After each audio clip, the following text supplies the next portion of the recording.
അജ്മൽ സാറേ, ഇപ്പോൾ നമ്മുടെ നാട്ടിൽ, അതായത് ഇപ്പോൾ കേരളത്തിലാണെങ്കിലും ഇന്ത്യയിലാണെങ്കിലും കമ്മ്യൂണിറ്റി കൊമേഴ്സിനും അതുപോലെ മൾട്ടി ലെവൽ മാർക്കറ്റിനൊക്കെ അത്രത്തോളം സാധ്യതകൾ ഉണ്ടെന്നുള്ളത് ഇപ്പോൾ എന്താണ് യൂട്യൂബാണെങ്കിൽ റീൽസ് ആണെങ്കിൽ പ്രത്യേകിച്ച് ഇപ്പോൾ നമ്മൾ കേന്ദ്ര മന്ത്രി വരെ ലെറ്ററുകളിൽ വരെ എഴുതിക്കാണ്ട് ഇതിനെ അംഗീകരിച്ചിട്ടുള്ള കാര്യങ്ങളൊക്കെ ഉള്ള സമയത്ത് നമ്മൾ ഇതിൻ്റെ സാധ്യത വെച്ചിട്ട് മാർക്കറ്റിലേക്ക് ഇറങ്ങുന്ന സമയത്ത് ആളുകൾ കൈ കൂട്ടിയാണ് ഇതിനെ വിജിറ്റ് ചെയ്യണം. ഇങ്ങനത്തെ മേഖലയിലേക്ക് നമ്മൾ വിളിക്കല്ലേ എന്ന് പറഞ്ഞത് എന്തുകൊണ്ടാണ് ആളുകൾ ഈ ഒരു ഭാഗത്തോടെ ഇതിനെ നമ്മൾ ഈ മേഖലയെ കാണുന്നത്?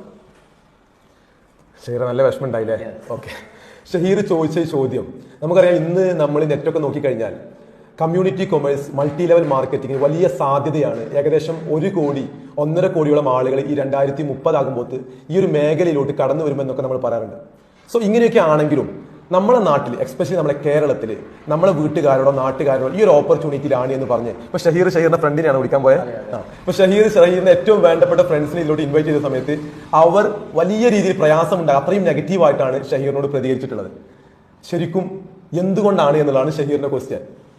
ഒരിക്കലും അവരെ കുറ്റം പറയാൻ കഴിയില്ല. കാരണം നമുക്കറിയാൻ പറ്റും, ഏതൊരു മേഖലയിലും നമ്മളെ നാട്ടുകാരോ ഫാമിലികളോ അംഗീകരിക്കണമെങ്കിൽ അതിൽ വിജയിച്ചിട്ടുള്ള ആളുകളെ കാണണം. നമുക്കറിയാം, പ്രവാസികളായിട്ടുള്ള ആളുകൾ നാട്ടിലൊക്കെ അവിടെ പോയി സൂപ്പർ മാർക്കറ്റുകൾ ഉണ്ടാക്കി അതിലൂടെ വിജയിച്ചപ്പോൾ നാട്ടിലെ ആളുകളൊക്കെ അതിനുവേണ്ടി പറഞ്ഞയച്ചു, പ്രവാസത്തിലൂടെ പറഞ്ഞയച്ചു. അങ്ങനെ പല മേഖലയിലും നമ്മുടെ നാട്ടിൽ വിജയിച്ചവരുണ്ട്. പക്ഷേ കമ്മ്യൂണിറ്റി കൊമേഴ്സ്, നെറ്റ്വർക്ക് മാർക്കറ്റിങ്ങിൽ വലിയ വീമ്പിളക്കിക്ക് വരുന്ന പല കമ്പനികളും അസോസിയേറ്റ് ചെയ്യുന്ന ആളുകൾ പലപ്പോഴായിട്ട് അതിൽ നിന്നുകൊണ്ട് പിന്നോട്ട് പോകുന്നതാണ് കാണുന്നത്. സോ ഇന്ന്